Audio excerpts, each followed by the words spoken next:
I call to order the October 18th, 2018 public hearing of the City of Prescott Board of Adjustment. Is it? That would be May, sir. Wow. Of May 18th. 16th is. 16. Today is the 16th. Does he get appeal? I'm reading the script here. You know, isn't that, well, there's an indictment. Okay. Yes, it is. All right, I hereby call to order the May 16th, 2019. Thank you, Michelle, this was really helpful. Public hearing of the City of Prescott's Board of Adjustment to order. The board members present at this meeting are myself, Steve Silvernail, Raymond Everett to my left, Tony Teeters to his left, Johnny Fourquet. That's close. Really? Okay. Fourquet.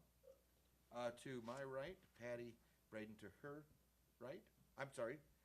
No, Larry Meads to her right, Patty Braden to his right, and Jerry Kaufman, our newest member, on the end. This is an open public hearing and is being taped and recorded and videotaped by the city. The proceedings are being televised by representatives of the public media, the public local cable and/or radio stations, and may also be rebroadcast. The number of board members present is 7. It will require 4 votes for a majority. All parties wishing to be heard on an issue are required to raise their hand and be recognized by the chairman prior to speaking. Speakers will be expected to state their name and address for the record so that we will know who is speaking and are able to contact them at a later date if necessary. Please turn off all cell phones or electronic devices. If you haven't already done so, please sign the attendant roster before leaving the meeting so that we may contact you if necessary. Would you all stand with me for the Pledge of Allegiance? Ray? I Pledge allegiance To the flag of the United States of America and to the republic for which it stands, one nation under God, indivisible, with liberty and justice for all.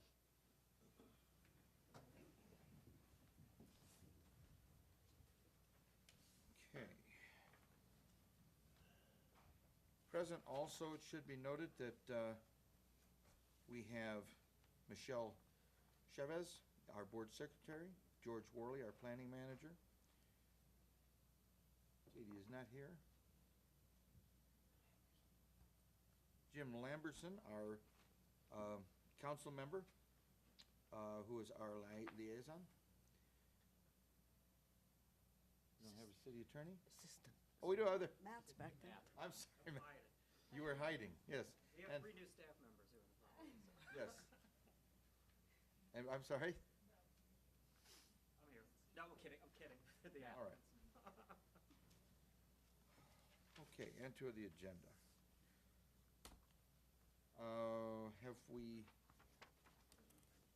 I've read the minutes. I see no changes. Are there anyone else that has any changes to recommend to the minutes? I read them and they're perfect. Uh-huh. Mr. Chairman, I move that we approve the minutes as written. Larry? Second. We have a motion and a second to approve the minutes. Is there any discussion? Hearing none. All those in favor of approving the minutes, vote aye. Aye. Aye. Those opposed? Minutes are passed.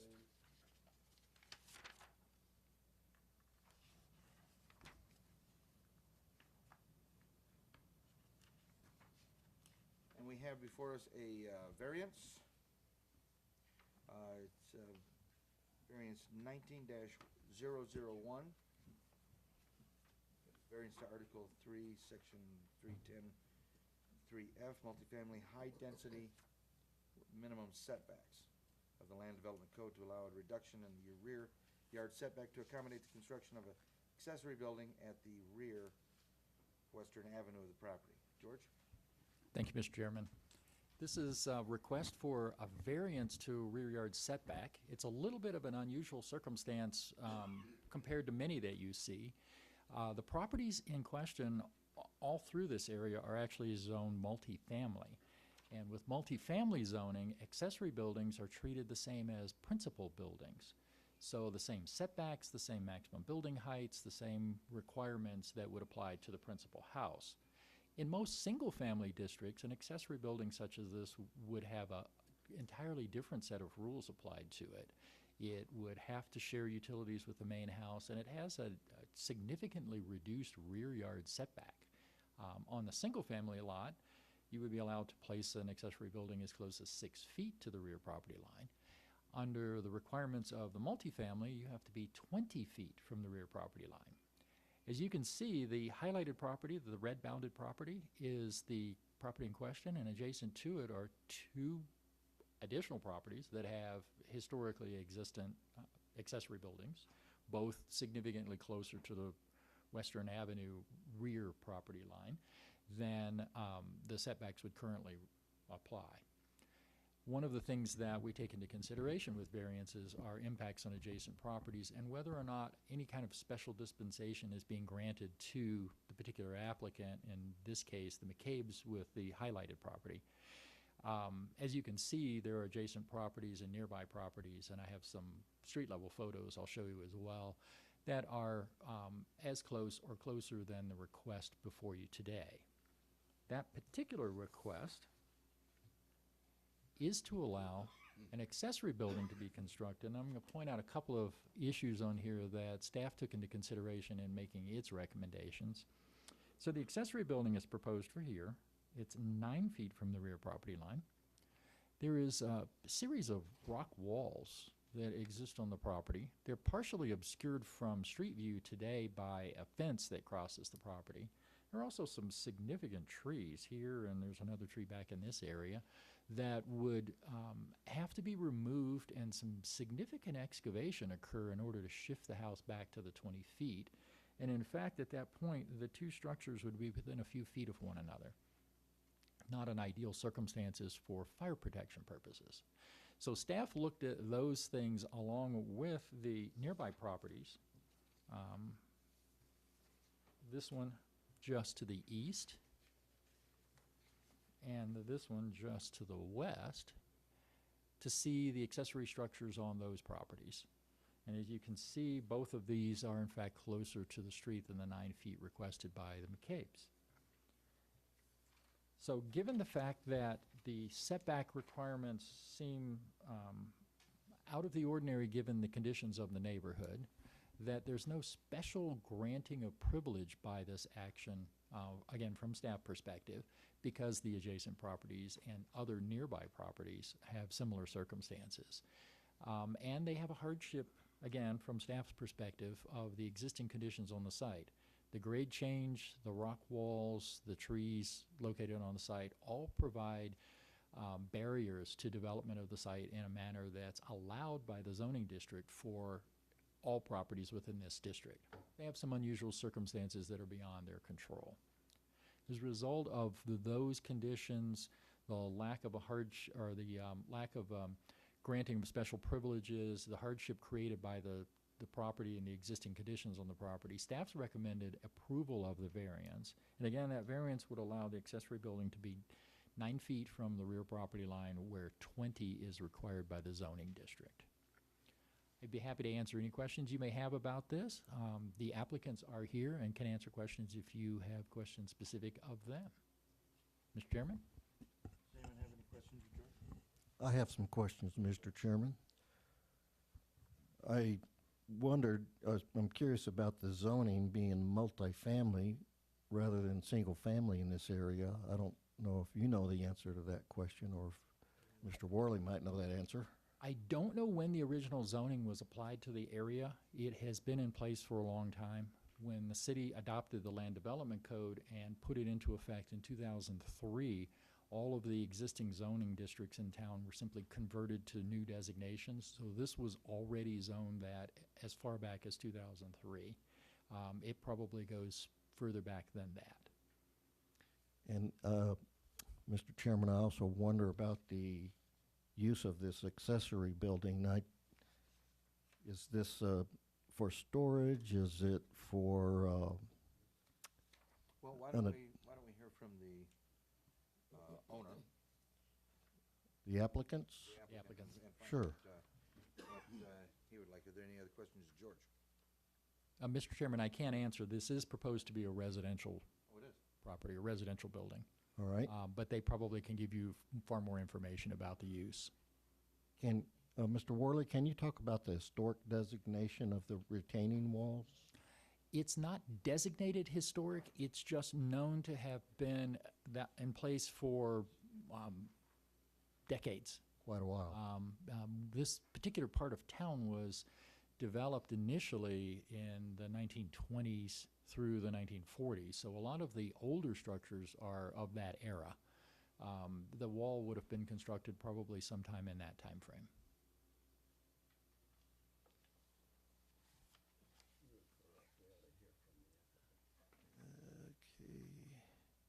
Okay, very good. The applicant is present. Would you like to speak to us? Share with us what you have in mind? Just, please. Hi. Gets you on the record. Okay. So, yeah, we're just planning when we bought the property. Could we have your name? Oh, yeah, Lorena McCabe. We live at 654 Ash Street.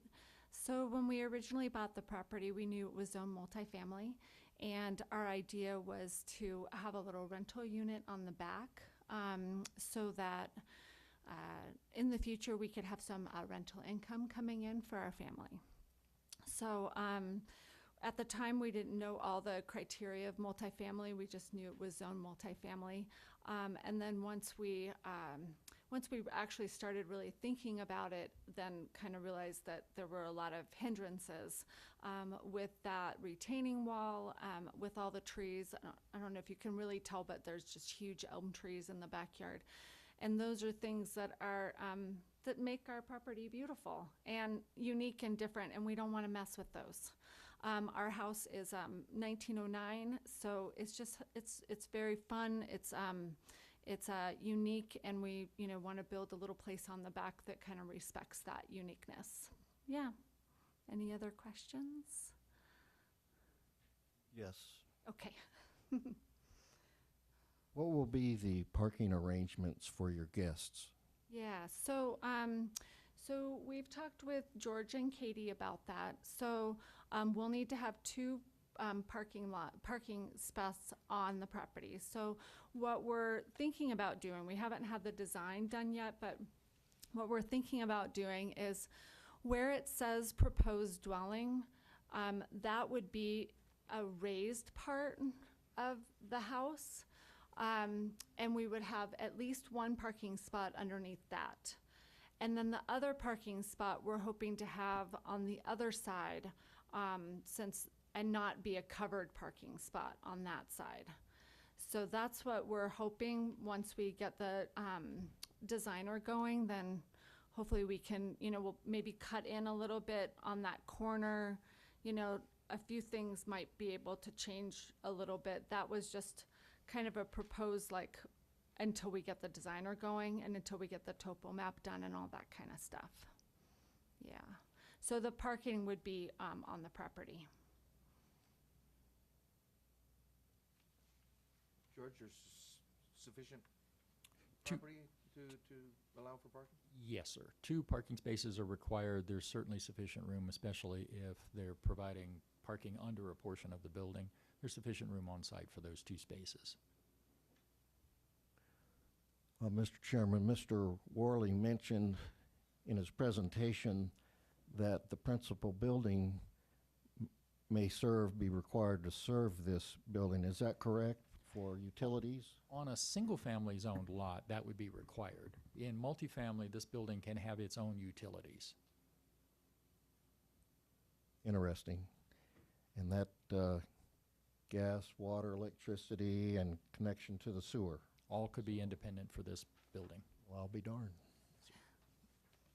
I noticed also, Mr. Chairman, that under multifamily high density in section 310, there are other standards for lots, and beyond just the setback, will these be addressed as well, these other requirements? Yes, sir. All of the requirements will need to be addressed when the building design is submitted to us. So at this stage, we have a conceptual design.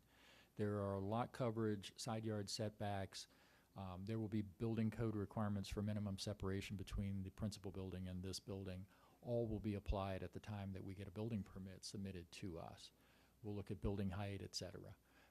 At this stage of a process, most applicants desire to go through this review and obtain a variance before committing a fairly large amount of money to a design process for construction drawings. So we sometimes have more of a conceptual drawing for you to look at. And another question, Mr. Chairman, let me look at him here. If they do rent this property, is there some licensing requirements, or obviously there'll be building inspections, but I wonder if there are licensing requirements as well? There are. Yes, so they will have to obtain a rental agreement license, a business license with the city to rent the property, portions of the property out. So all rental properties in town are required to do that. Very good. I want them to be informed as they Yes. go forward. Absolutely. I'm sure with the associated sales tax. Its 2%. primary purpose is to collect that sales tax. That's correct. Which is, not a bad thing. I like sales tax. Property tax, I don't like. Okay. Sad, isn't it? Okay, are there any other questions that we have of the applicant? None? Any other questions of staff? Is there anyone in the public that would like to speak to this issue? Okay, seeing none.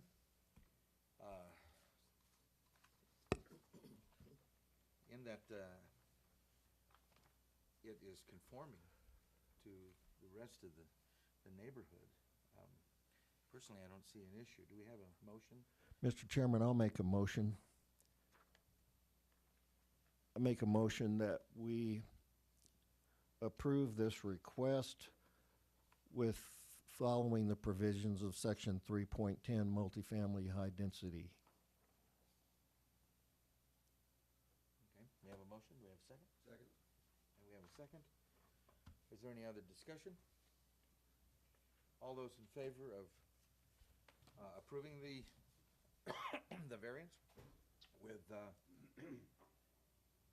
conditions as stated by Larry? Say aye. Oh, I'm sorry. Aye. Opposed? Then we're passed. Thank you, Mr. Chairman. Does the board have any other issues that they would like to bring up at this time, other than we should be uniform in our shirts? What are we having for lunch? What are we, for lunch? And the catered coffee.